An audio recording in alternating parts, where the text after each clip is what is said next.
Hi, this is the VIVO X90 Pro and I'll show you how to customize always on display option on this device.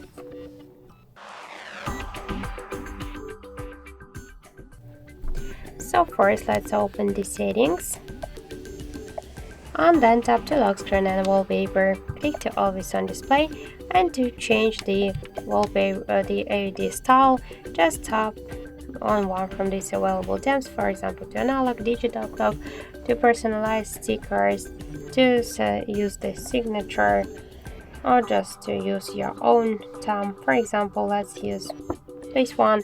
Here we can change the style of the color of the clocks. Click to apply on the right upper corner. Also, let's go back. Here we can see which notifications we can show on the lock screen: the phone, messages, Facebook, Gmail. We can unselect them. Let's go back to change the display mode, to show it all day, to set the shadow, to move the phone slightly to display, and that's it. So that's how to customize always on display option on our VIVO X90 Pro.